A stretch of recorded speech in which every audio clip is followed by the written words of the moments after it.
Hey everybody, welcome back to the Live Ultralight podcast. Today we are going to be talking about the coolest items for backpackers this holiday season. So we have crammed a little studio corner up with people, and we're going to just be conversing about some cool new gear. So if that sounds interesting to you, make sure to stay tuned. If you're new to the Live Ultralight podcast, this podcast is powered by Outdoor Vitals. That's where we all work and hang out every day. But the whole purpose of the podcast is to help you lighten your gear and build your confidence so that you can start living a life full of outdoor adventures. So if you've not yet subscribed, make sure to subscribe. And with that, we're just going to dive right in. So we've got Brigham, product designer in here. We've got Derek, the marketing director. And then we've got Tyler, the VP of Ops. And I'm pretty sure we've all been on the podcast a handful of times at this point. So if you want to hear more from these guys, you can dig back through previous episodes. But let's just dive right into what are some of the coolest new, I guess, or new to you, or just the coolest items for backpackers that people should be aware of this holiday season. I know some of you guys did some good prep work and noted some things down. So I'm gonna let you guys start us off. Whoever's got the coolest, what you think is the coolest item, go ahead and spout it out there. Well, I'm a little biased, obviously, but I do think mine is the coolest. And that is our Ventus Hoodies that we just launched earlier this year. We've obviously been testing them out for quite a while now. Before we launched them, as we were developing them. And so I've had quite a bit of time using the Ventus on trips, on just personal use around town, or just really any application I want to put it through. And I am always impressed with the Ventus's performance, with how warm it is as a mid-level layering piece. And for the weight, it is just the most impressive apparel piece I have ever come in contact with, much less owned. So I think that is the number one coolest thing that I could think of for backpackers this holiday season. It's really worth a try. Plus, important to you, Derek, is it looks good. It looks good. That is the thing. You know, there's so many things in the backpacker industry that don't look good. There's so many pants, zip-offs, whatever. There's so many different items, I guess, that just look nerdy. And I'm pretty sure when you came to interview for a job here, Derek, you were wearing zip-offs, so I don't know how much I Well, he knew where he was going to interview, so he had to look the part. He went to the local Karen Share. Oh, yeah. What's funny is right now Derek's the only one not wearing a Ventus. That is true. I wore it yesterday. You can't wear it every day. I do. Hey, there you go. We've got enough jackets and pieces that I try to almost rotate, I feel like, almost every day anymore. Yeah. Well, I'm testing another piece, and I wanted to know if it's going to be warm enough. I mean, for a background, I wear a jacket at my desk pretty much every day, all winter long, and Tayson and Brigham can attest to this. But I wanted to know if I was going to feel warm enough without having anything on my sleeves, and so I'm just wearing this vest I'm testing out. And then so far, I actually have been plenty warm, and it's been nice. Most of the time in the winter months, I walk into the office and think, I can't take off another layer once I get to my T-shirt. And I look over, and Brigham is literally like almost hood up with multiple layers on. Derek's got a full-on winter coat on, and I can't take off another layer, it feels like. So we got some issues with temperature regulating, especially in the winter, but I don't know, maybe we'll do some office switching up in the future that will help, because I think it has a lot to do with just that particular unit of our building. But anyways, we get by. Brigham seems to survive, even though he says... My jacket stays on from Halloween till at least May. St. Patty's Day. At least the first week of May. Yeah. Well, hopefully we can figure that out at some point, and I'll be a little more happy with the temperatures. But hey, that's the bonus. You don't have to work in an outdoor gear company. Going back to the Ventus, it does look good, so you could wear that in a lot of jobs, and it would be just fine. Vents well. The underarm perforated holes are quite nice when you're sitting at a desk and your arms are at your side most of the day. So if you're in a cold office space as well, just keep it in mind. All right, what else? What other cool items for backpackers we got going on? Should we try to lump this in any kind of categories, or should we just spout them out? I think sleep is cool. Sleep? Yeah. Okay. So this is like basic, and it's like it's old news, but Tylenol PM. I think sleep is cool. So NyQuil. years ago, my wife got me an inflatable backpacking pillow for Christmas. Okay. And I was like, I'd always just used a jacket, my entire life. And she got me the pillow, and it was like a game changer. I was way late to the game, obviously, but it was one of those things where just trying to be either frugal or just didn't think it was worth it. But the first time I used it, it was definitely a game changer. And You're saying that's like one of the best backpacking gifts you've received. yeah, no kidding. Like I work here, and that had the most significant impact on my backpacking experiences. That's good because those are quite affordable for gifts. Yeah, like I said, it's pretty diminutive. Like it's a little. Jeez, yeah. It's a little thing. I like that. And if you're someone like Dan, then all you need to be happy is 4 of them. Yeah. That's still not that expensive. So when I take my girls backpacking, I bring each of them one, but they don't even use it. They use it as like a stuffy replacement. So they snuggle it. They don't use it for their head. It's their She teddy just bear, likes to yeah. have it like the thing in between their arms, that they just snuggle.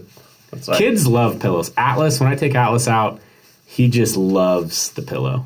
He likes blowing it up. He likes carrying it around. He likes sleeping with it. Even though you can guarantee 5 seconds after he falls asleep, he's going to roll off the pillow or kick and move around. And he does not sleep with the pillow under his head. But man, he loves it. And anytime he comes into my gear office, per se, at my house, he finds my pillows somehow. So I finally have just given him some of his own to lug around the house. But that's a good one.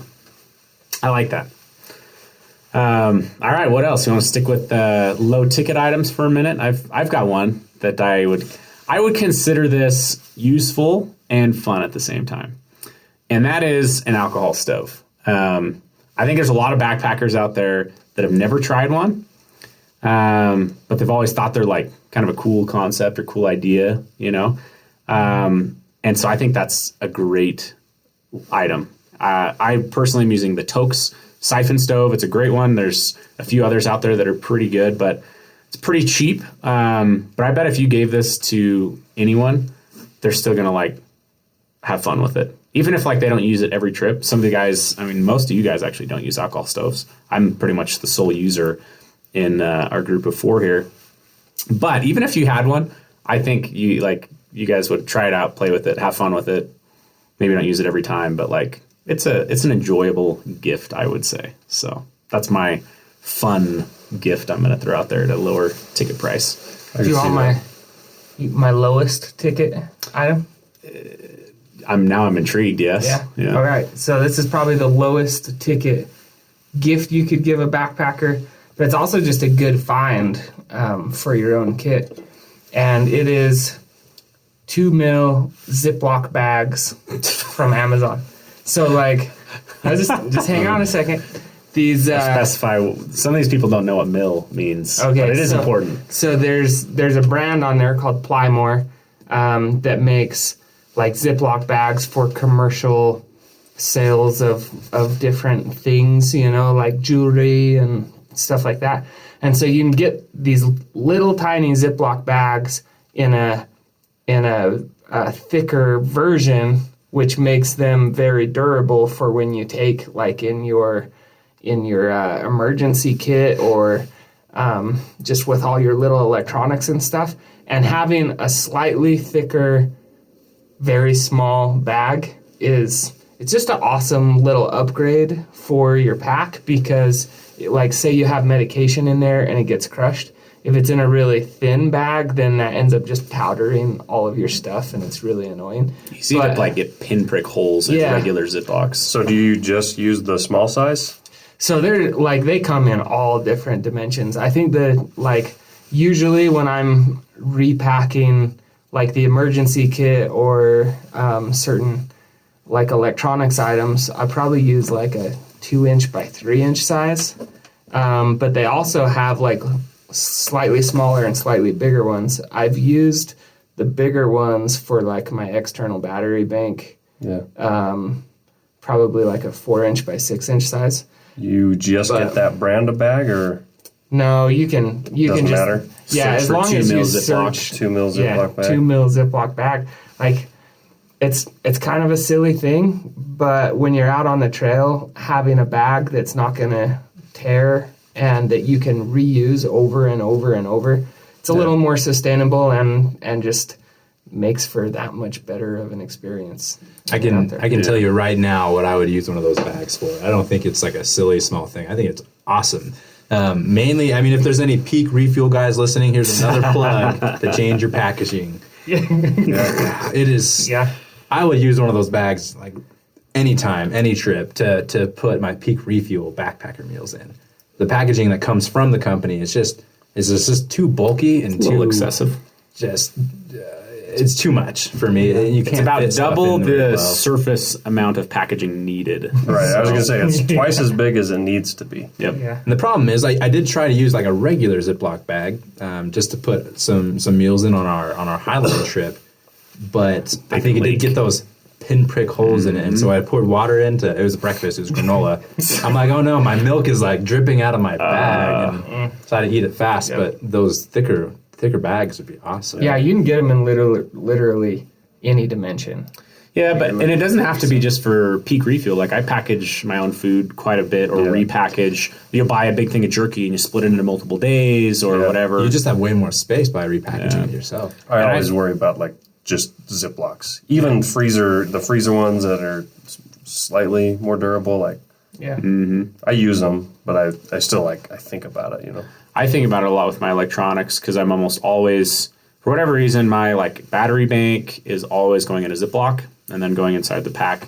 And yeah, it does not take very much for a regular Ziploc to look really beat up, and you're like, that's probably not keeping out water at this point or something. So yeah, it's surprising how much abrasion you get inside the pack. Yeah. I feel like when you were going to start this one, Tyler, I knew you were going to say like a plastic bag. I thought you were going to say like a Niofume pack liner or something, but that was pretty good. That was good. Okay, that was my very lowest ticket. Your lowest ticket item. Any other low ticket item? Well, I mean, it's lower than a pillow. I mean, I'll never stop talking about the spoon. Like, but the polished bowl spoon. Polished bowl spoon. Like, to me, that is true. That is a great Christmas gift. I've been given those for Christmas before, years and years ago, and it is something that you honestly can't have enough spoons as well. So like, they're just that will always be a great holiday item. I think it's a cool one to take extras for if you're taking new backpackers, or no, you're taking backpackers that don't have one, that they've backpacked a few times, so they've like used dehydrated meals before. But they don't have that, and then when you hand it to them, it's like a premium you've just spoon. changed it's like their day. A golden spoon. Yeah. May as well be gold. That'd be cool. How do we get a golden titanium spoon? For those of you that I thought you were talking. For that don't know what we're talking about here, we're talking specifically about the Tokes titanium backpacking spoons. I don't know if we mentioned long handle, bowl, polished bowl, all of that is worth it. And just also, polished bowl is because it stays way cleaner. It's way easier to clean off the polished bowl than a matte finish. When you take your bite. That's new. I haven't heard you explain the texture of the polished bowl on your tongue. But I bet you've like subconsciously noticed it. Meaning, like, imagine like taking a bite with the chalky texture that you're holding on to. Stone-washed, matte finish. Yeah. I can't say I've like consciously, but subconsciously, I think you're onto something. Do any of you guys like want or use sporks or just spoons? I've used them. I actually have a Tokes long handle polished bowl spork. But do you ever use it? Like if you were recommending to go buy one, would you say get a spork or get a spoon? I'd probably give a slight edge to the spoon.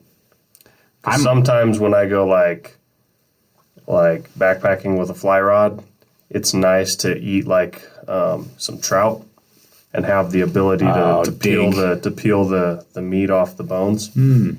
Okay, that's decent. That's With what the I was size of fish that I catch, that's not a problem because they're not edible. But yeah, I can count like 0 times that I wish I had a spork over a spoon. But that's a good argument. I have had a spork stab out of the side of a pack, so I'm kind of done with kind of pokey. Like the tiny little nubbins. It was like Or is it like had a more fork on it? yeah, it was like a plastic, like a thicker, Got some more long durable prongs. backpacker Prongs, do you call those spork. prongs? You know, Sounds right. Tried it. I'm on kind of the flip side from Brigham. I prefer the spoon mostly because I like my dinners. I like to finish them all the way, and so You got to get the corners. yeah, you can't get in the little corners of your backpacker meals with a spork because it just gets through all those spaces. A spoon will get right into the edge, real nice. And I'm right with you. Right with you. clean on that thing one. right up. That's good. Nice. All right. Other low ticket items. I've got one more that's kind of a can of worms, but as far as just what people use. an easy low ticket one. All right. So, an external battery bank. Like 5 years ago, you used to buy an external battery bank for your phone, and it would weigh like 1.5 to 2 pounds and be these big, huge, blocky things, you know. But the last one that I picked up was literally the size of a credit card. It was a 5,000 milliamp hour battery, and it cost like $20. It was. I was super surprised at how much better the battery tech is now to make it that much lighter, and it's worked great. So Yeah. Used to really just not be a thing, but now with navigating on your phones and taking photos or videos on your phones, even though you might not be texting or emailing or calling, you still use the crap out of your phone on the trail. And yeah, I've used a brand called Anchor. You can just find them on Amazon and had a lot of good luck with them. But any other specific recommendations for battery banks on that? the one that I have is I probably kind of like an off-brand name, but it's Miaddy, like Miaddy, and it's like. Have you used it very long, or just kind of more recent to you? Yeah, I've used it for the last 6 months, and it's been pretty solid. But it was just one from Amazon. Nice. So. Mine kind of goes along with that. My last, or at least for now, lower ticket item. I think a headlamp is just always going to be a good holiday gift idea. I've used a handful of headlamps recently. The brand I've been using the most recently is Petzl. They've got, and I'm going to forget it. Their tiny one with the shock cord. What is Bindi. that? The Bindi, or the Bindi 2, or something like that. That's a good one. And then I've been using one that has an active core in it. I think it is just called the Active or something, spelt funny. But it's got a swappable battery that's like a rechargeable battery, or you can put in regular batteries. Both of those have been rock solid for me lately. But I've one of my favorites from all time is the Black Diamond Spotlight. And that one only takes 2 AAA batteries, and that's the main reason I like that. But I'm not a guy that like feels like I need to light up the whole mountainside, because usually I'm not using a headlamp for Derek, even though it's my headlamp like these guys had to do. But yeah, I think a headlamp is a great one. I don't know. Have you guys got any other headlamp comments or recommendations? Yeah, as far as like coolest gear, you guys may not agree, but I think I gave this thing to my dad actually last year, and he really liked it, and I thought it was cool.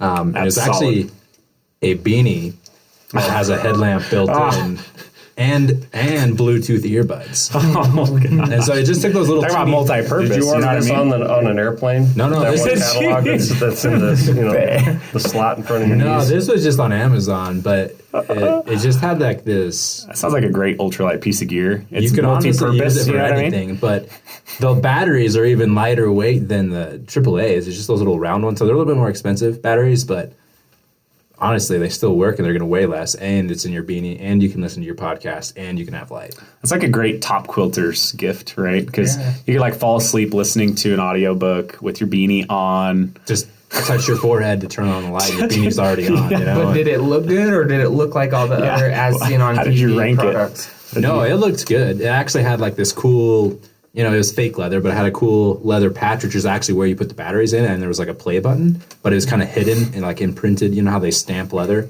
That's what the play button looked like. It was just stamped kind of and almost flat looking, so you couldn't hardly tell that it was actually a button. And those little round batteries that are tiny, smaller than dimes, they were flat, and so it looked really nice, like a normal beanie, and like just a really small, simple, light thing on the front. And honestly, I thought it was awesome. Cool. I gave a couple beanie headlamps, or my wife did, to my kids last year, and they popped the lights out of place so fast, and now I've got like random little hockey puck lights and beanies with holes in them all over my house. Yeah, this was like the light wasn't huge. It definitely was. It was classy still. Nice. All right, last call for lower ticket items before we move into, say, the middle tier. Okay, what do you guys got that's like, let's say the middle tier is going to be somewhere kind of in that like $100 to $200 range. We'll save anything $300 plus for like a high ticket item.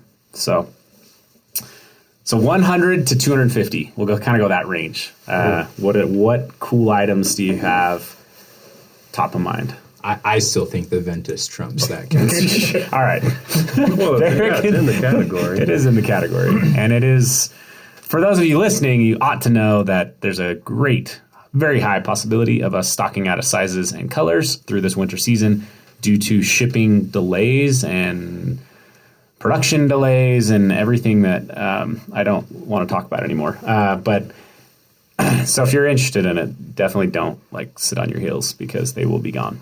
Okay, I got one for this category. Let's do it's it. not a single product. I've actually used two different ones lately, but I am a big fan of like the ultra high cushion trail runners that are coming out.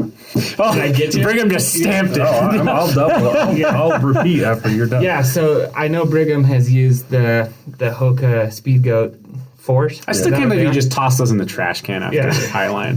That was still a quality pair of shoes, you know? So and then I've used the Hokas and I've used the Olympus, the Ultra Olympus 4s.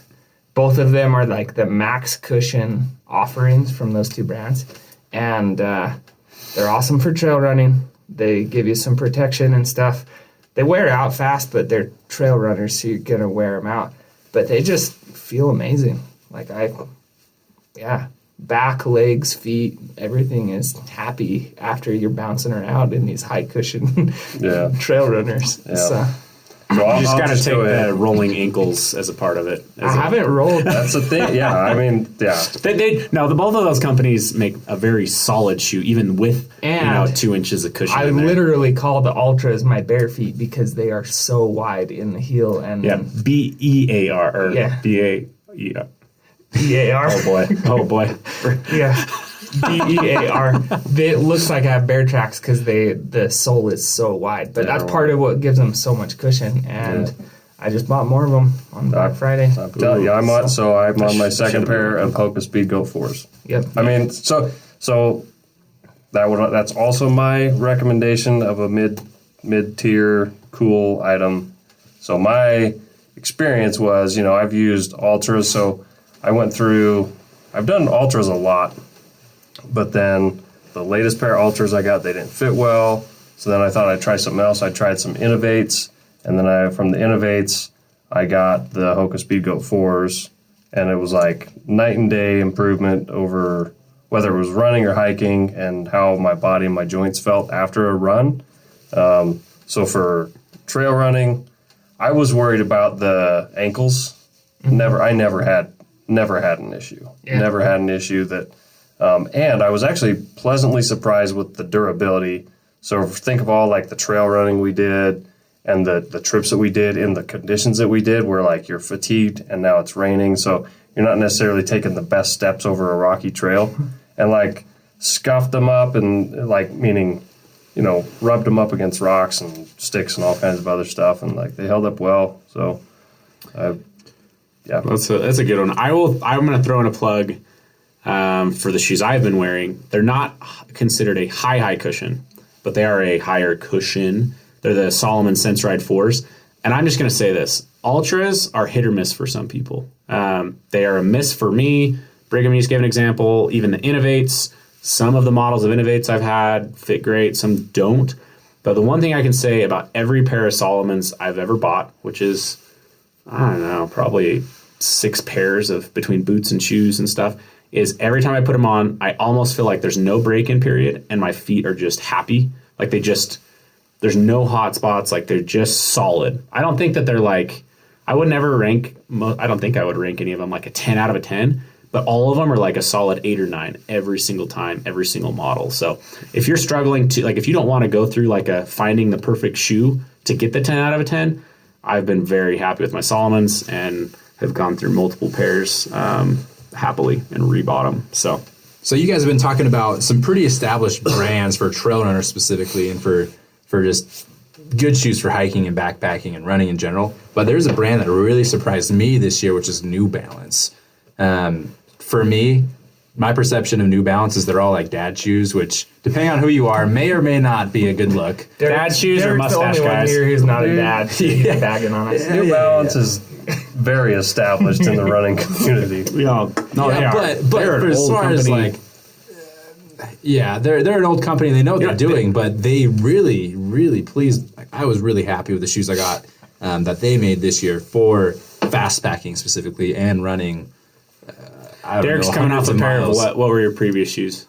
No, I've had some Ultras that I was running on before. Okay.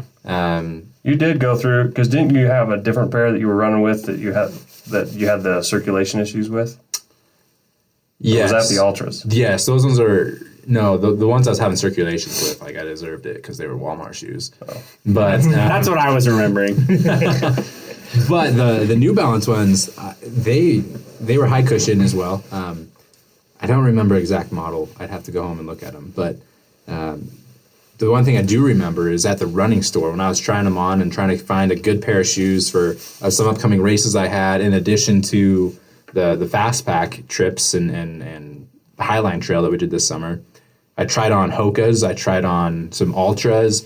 And the guy at the store, he had me run around the block with all of these pairs of shoes. And when I tried on these New Balance ones and I ran around the block and back to the store, man, it was amazing. So now that is a cool piece of gear. Now I kind of feel like we didn't help anyone out with shoes because we went through so many brands. Well, we've got 4 different brands at this table. So all probably of them were high cushion shoes. Okay. Like yours was trail run. Let's just say trail runners in general are amazing. Like I was thinking about this. Like I pretty much am not going to be using boots unless it's winter. Like anymore, like ever. Like I used to be like sometimes certain trips I'd switch back to a boot, this, that, and the other. But I'm pretty much like done with boots unless it's like snow or I'm doing some other kind of outdoor activity that needs a boot, Well, I'd say we did the listeners actually a pretty good solid by giving 4 vetted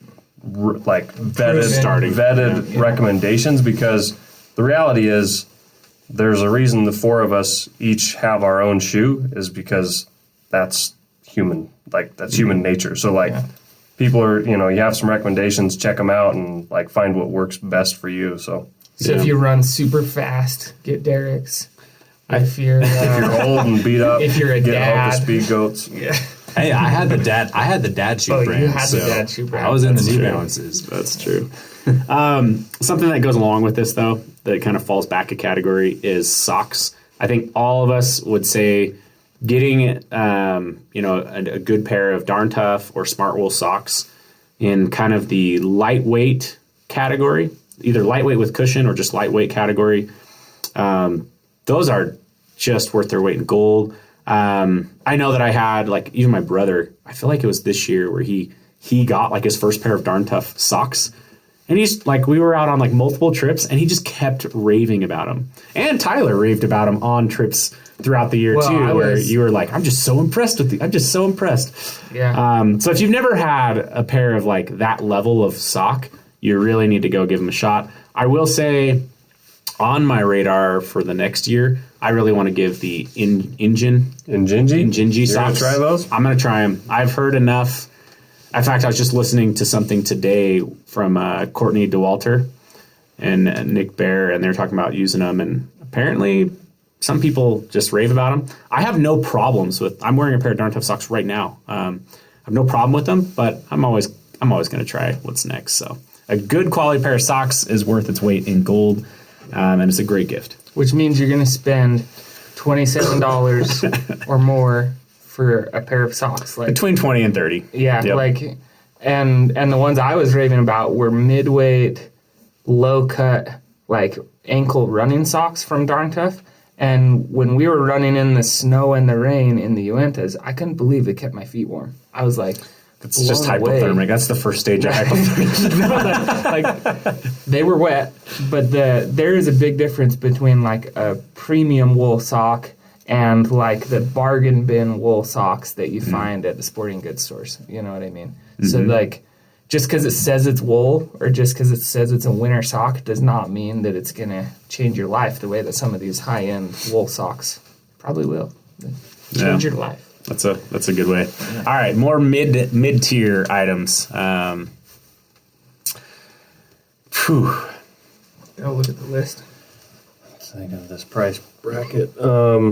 I got some for the next price bracket. So I think one of the things that I think is like in terms of cool is things that like significantly move the needle, or like that I can see a result on somebody that hasn't had something like this. And then I like, face to face, I can see their reaction.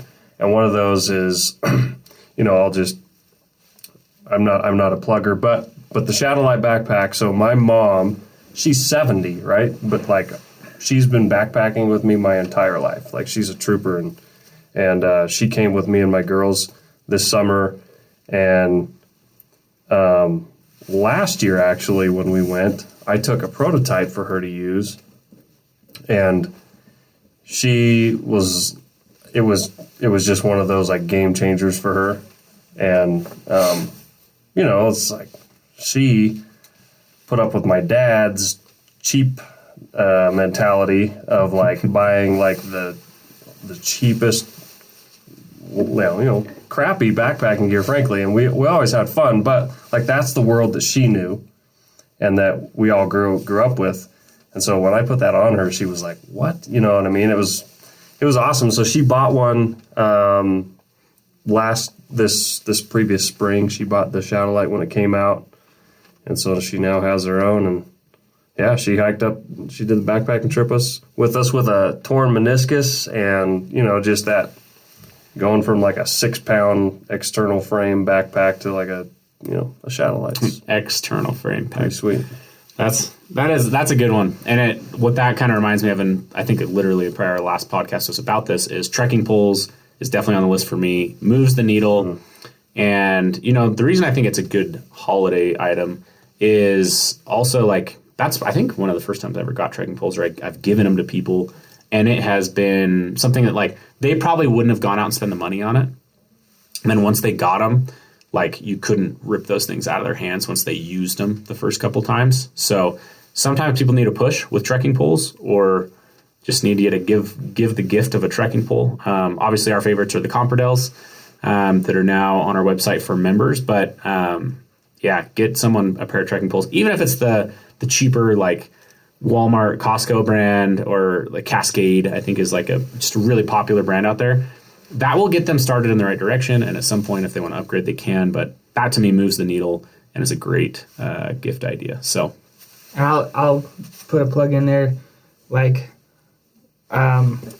when we put something that we don't make on our website, it's under the other proven essentials category, and that's only makes it in there when we've really tested and vetted it. And those Compardel poles aren't very well known in the U.S. compared to a lot of the other brands. But after meeting the CEO of Compardel, seeing all of his strength and stress tests and things like that he doesn't necessarily share with everyone, and then us putting them through the ringer over the summer and everything, like I've been super impressed. You literally went from no trekking pole to cheaper pair of trekking poles to Compardel trekking poles this year alone. I mean, basically in the last 12 months. Yeah. And so I feel like you do have, like I haven't used a cheaper pair of trekking poles in a while, but you kind of have, and you you mentioned multiple times the differences and things you've liked about them. So Yeah, I mean, like for us, that aluminum pair that they have, I think it's called the Explorers. It's like $119, $129 pair.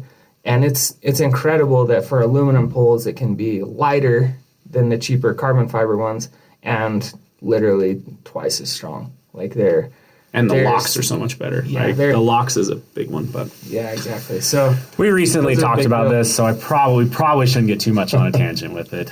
We talked about it for an hour, I think, with the CEO on the podcast, but that's a great one. It's a great one. So whether you have to start off with a cheaper pair and give it to someone, or you go straight for a higher dollar pair, they will be happy to start using trekking poles. Okay, other middle tier items. We'll kind of go one last round. I've got one last one as well, but nothing. Okay. For me, I'm going to try to look up the name of this because, oh my gosh, do you know what I'm? As we were talking about Norwegian earlier? brand, yeah. Yeah, that's on you. I'm not going to endorse that, but I haven't is used my them, so I'm not going to comical- say that they're awesome. This is my comical yet useful item. You could give it to someone, have a great holiday laugh with them, but absolutely are still useful. And that is, there's a company out of Norway called like Brynja. Yeah. That makes these fishnet bottoms, essentially, out of wool. And they're going to look a little funny. You're going to put them on and feel a little funny. But if you are being active in cold weather, they breathe and insulate at kind of a different level. For sitting stationary, not necessarily like the one and only best thing or so on and so forth, but if you are like, let's say you're snowshoeing, let's say you're cross-country skiing or something like that, these fishnets are legit. So you'll have to look them up. But I don't know how to spell the name. The science is cool. Like it's legitimate. Like it's how the technology and the functional performance. It's there for sure. It's definitely cool. I just haven't used them. Brigham's just never going to be caught dead in fishnets. I don't care. Takes a real man. They're under That's- my non-fishnet pants. He's not going to wear the fishnets with running shorts. We'll just put it that way. But we'll end with that. I think that those are like around $100 or something. So comical yet useful.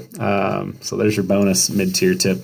All right. I have a feeling as soon as I say like more expensive item, I know what everyone is going to go after. So all right, let's go for it. It's anything over $250 that is a good gift for the holiday season this year.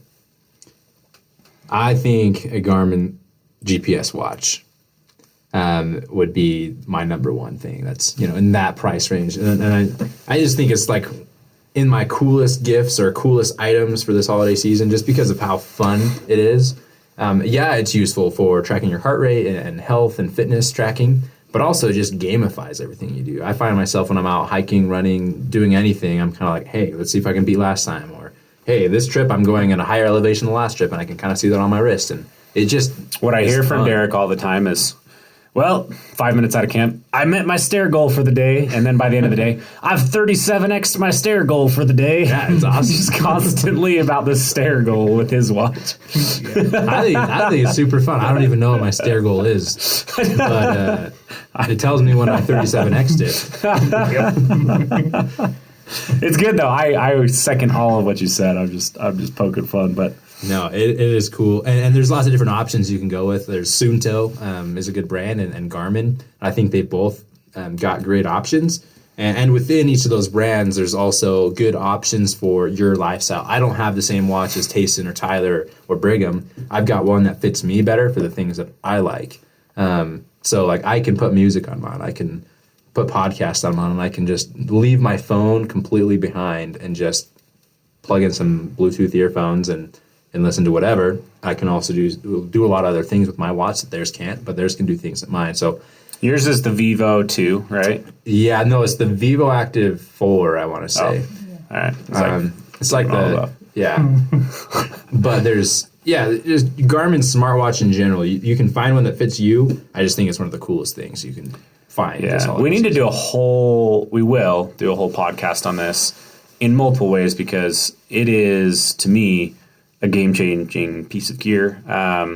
From the health side, from the usability on trail, from the gamifying and fitness. I've used mine in so many different ways that it seems crazy that something like a heart rate monitor or a GPS watch or whatever can do what it does. But slowly over time, it just starts to build. So I have the Garmin Instinct Solar. Tyler also has the Instinct, but just without the solar.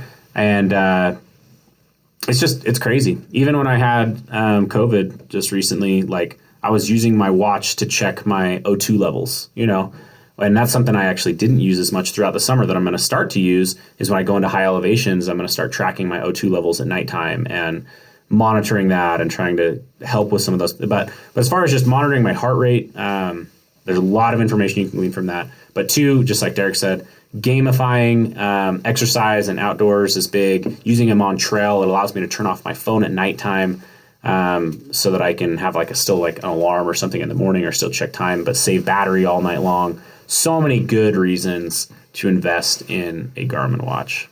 Well, and I will say, on top of that, part of what makes the Garmin watches so good is just how many different apps they sync into and how it helps with whatever you're trying to do. So for me, Strava is kind of the app where I track my fitness and my progress. So whether I'm mountain biking, riding motorcycles, hiking, running, all of my activities go into that one place, and then it gives me all of this incredible insight about whether I'm overtraining or undertraining, or if I should sleep more, or how I'm comparing to Tayson when we're trying to why is your heart rate so low? What are you doing? Yeah, we do that constantly. And so if you're looking for a good gift, if you've got someone who is a runner or a cyclist or a hiker, a Strava membership is an incredible insight. An annual membership is an incredible way to gain insights into how their fitness is growing and how they're being more healthy. And for us, that's a lot of what spending all this time in the outdoors is really about, and what we really reap the benefits of is greater health. So I think it's definitely worth trying out. We'll dig deeper and deeper on the watches, but I'm going to let Brigham lead off on the second Garmin piece that he's already mentioned as a great gift idea for the holidays. So tee it off for us. Yeah, I would recommend the InReach Mini for sure. Safety's cool. Happy families are cool. Yeah, they're...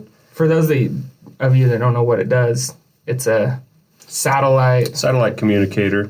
So you can communicate from the device itself. You can send text messages and receive text messages. You can send preset messages, but you can also sync it to your phone and do all the texting and navigation as well from your phone. And so, yeah, it's great. I've only had mine for, I want to say 2 years, and which was a big step for me because I do almost all my outdoor adventures solo, and I do a lot of backpacking solo. And, even when we had kids, I was still going out there. But I guess I really just kind of came to myself and realized that for me it was the courteous and responsible thing to do. But it actually, I go to the wilderness to be disconnected, and so I don't want to suggest that it keeps me connected in terms of the world and stuff, but it definitely does help keep me connected to my family in terms of let's see, last year I did some solo trips right after we had a baby, and so I still wanted to be out on the trips, but I definitely wanted to see how Benny was doing and we were on a trip right before he was born, and you were we were in a canyon, you couldn't get service, we had to hike up there. That's true, yeah. To check she wasn't going into labor or something. Close to the due date, and just stuff like that. It's not that close, but kind of close. Close enough you got to check. And the InReaches get service anywhere in the world except for in tight canyons. Yeah. I've had pretty good luck in tight canyons. But I'm talking like slot canyons and things like that. If it can see I got it out of. I was able to text out of the Narrows in Zion, but right before it goes uber narrow. Yeah. But it was still like you could just see a sliver. Cool. Yeah. It just all depends, and that's kind of what I would say too, Brigham. With yours is, I probably couldn't go on half as many trips as I do without the inReach because it's like just keeps the wife happy and the family happy. But it does keep me connected. But because it is like not as good as just texting on your phone, like I'm not going to say like the Garmin app and the how well it connects all the time with GPSs and stuff is so good that like it's just as good as texting. Yeah. It's not. Yeah. There's delays in, especially if you're not like actively trying to text. Yeah. So it does keep you connected, but at the same time not overly connected. Right. And so it's don't I don't know.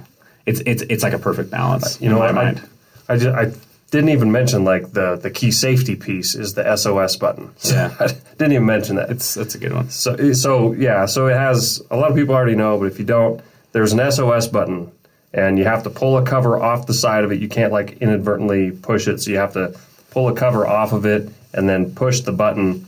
And what that does is if you're like in a life or death situation that you just can't get out of, if you push that, it activates like a complete like rescue protocol through the network, and it'll notify anybody that you pre-designate in your account to be notified. But before that happens, it goes to the closest first responders and rescue, whether it's law enforcement, search and rescue, anybody. It notifies them with your GPS coordinates.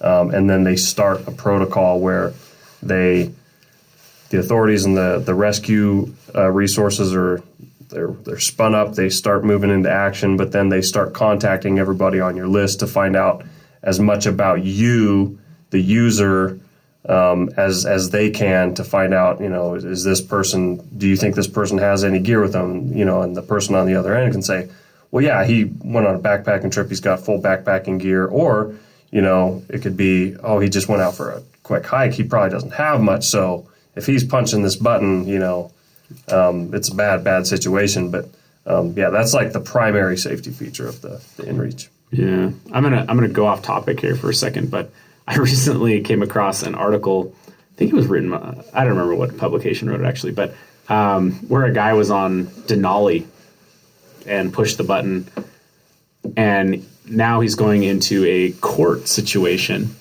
with Denali State Park officials because they basically feel like he just didn't want to hike off the mountain. And he was... Oh, really? Yes. He was like, this. That's the way the article made it sound. Is like, this guy really wasn't in an emergency situation. He just thought he could have an easy out, press the button, it ties up resources and all that, which is why they're suing him. So on and so forth. But it was like, I just like blew my mind. I'm like, what is wrong with, they made it sound like he was a big, I don't know. I won't make any judgment calls, but you'll have to look it up. It was quite, I don't know. Yep. So don't use SOS like that. Be in a real emergency situation. But what I do like about the SOS with Garmin as well is like, they will attempt to contact you and text you through the Garmin device as well. So you can tell them like, hey, I just broke my ankle. Nothing life or death is happening. If it takes you 10 hours to get to me, that's okay. Or you can tell them, get the life flight fired up and get here because I am bleeding out, right? Yeah. So there is, or you can't land a life flight here, or you could land a life flight. You can give them that information if you're able, which they will attempt to obtain from you. So definitely another really cool feature of that. I do know, personally in my own family and people I know, that has been a very wished for, sought after Christmas item the last probably year and this year included. I expect some family members to be obtaining them, as well as some of my friends and stuff that have all been slowly obtaining them. So it's kind of becoming a thing that like only hardcore, I guess you could say, people used to have, or like extremists or super diehard people, to a tool that seems like more and more people are getting them just because of how useful they are. And like Brigham has mentioned too, like he can leave it in his car anytime he's just traveling. His wife and kids are traveling.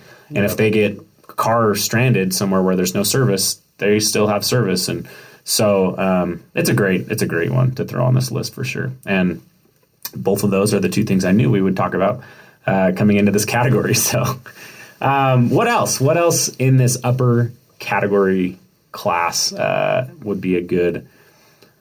This is my last one. I don't have any ideas beyond this, unless I think of some later. But, unless I do come up with one. but chances are slim. I feel like we've already hit some of the coolest things. But a top quilt. And I would say, of course, our top quilts are Stormloft down top quilts. But really, any top quilt in general, if you've never used one before, that's going to be one of the coolest things that you can get or give. This holiday season. It's going to save tons of weight. It's going to pack way smaller, and it's going to be just as warm and comfortable. And so if you haven't tried a top quilt, now's the time. Jump on any holiday deals you find. Just pull the trigger on it. It's going to be worth it, and you're never going to go back. I promise you won't really want to go back to sleeping bags if you learn how to use a top quilt right and then just give it a try. They are... I don't know. My wife, she doesn't backpack near as much as me, but she's the same way. She's used top quilts on the trips that we've done. We've done some overnights, and the few backpacking trips that we've done, it's like, yeah, I don't really ever want a sleeping bag ever again. Top quilt's great. And that counts for a car camping even, or any of our trips. And I agree, we both just want top quilts because they're going to save so much more space, be just as warm, and you can even vent way better. So sometimes I get really warm when I'm asleep, and in a sleeping bag, it's kind of difficult to unzip it and vent a little bit or get a little bit more air flowing down around your legs, your lower half of your body especially. But with the top quilt, since it's just kind of draped over you, it's easy to throw an arm or a leg out and just get the air that you need and still have the rest of your body kind of regulated and kind of warm. So for me at least, I see no downsides, and I think that's one of the coolest things that you can get in this price category for sure. It's on the lower end of it too, so it is a good one. Okay. Any others from Tyler, Brigham? You stole mine. Nothing, huh? Not even like a battery-powered bicycle or, anything, huh? I've never used a battery-powered bicycle. I have. They're fun. They're really cool. If you're mountain biking, they're awesome. Bikes they have their place. Yeah. They do. Yeah. Here's one. I haven't used it. He wants to recommend. Well, it would be cool if I had used it. It's something that it's a high ticket item so that I want to use. If you drew Brigham's name for Christmas this year, listen up. Packraft.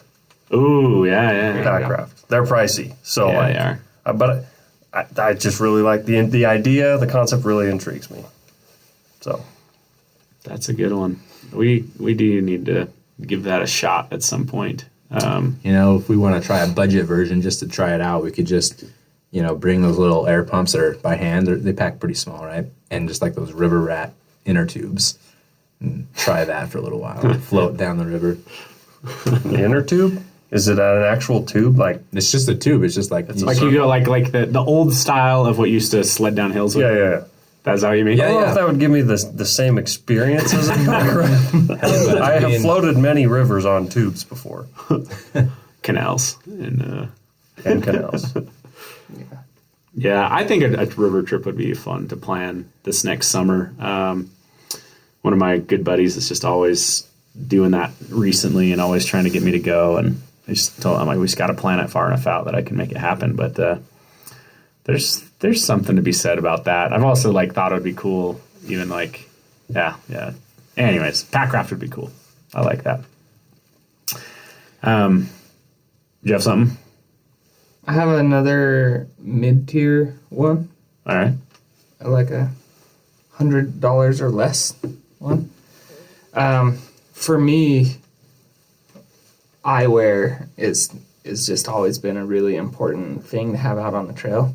And a good pair of polarized sunglasses makes a massive difference when you're out there in really harsh lighting conditions, or if you're trying to use something that's great for other sports. Polarized is the way to go for fishing and water sports, and that's what I mountain bike with and stuff. So I've tried a few different pairs of polarized glasses in the last year, and actually my favorite athletic pair was that super space space-styled goggles pair, mostly because the frame was moldable to the curve of your forehead and the side of your head, and you could make them fit perfectly. And those ones were from Blender's Eyewear. They were probably only $70 glasses, but I would just say if that's not part of your kit, it should be, because your eyes are one of your most valuable things that need to be protected in harsh conditions. So this opens up a can of worms for me, because I'm in the realm of like, you can't have enough sunglasses basically, because I am unable to keep a pair of sunglasses like scratch free or broken. Yeah. But Brigham over here has made like one pair of sunglasses last a lifetime for me. Well, I did finally get another pair. Did you? But the ones I had were hammered, man. The lenses. Did they get? They were so scratched. Okay. So scratched. I lost the bag and never used a case or anything for years. That's something, Brigham, I think you need to build for us at some point, is a great sunglasses case. Because case, okay. Sunglasses, no. No, you don't need to build sunglasses. We don't know what we're doing in that realm. But correct. Like that's one of the things is like a hard case would give it the most protection.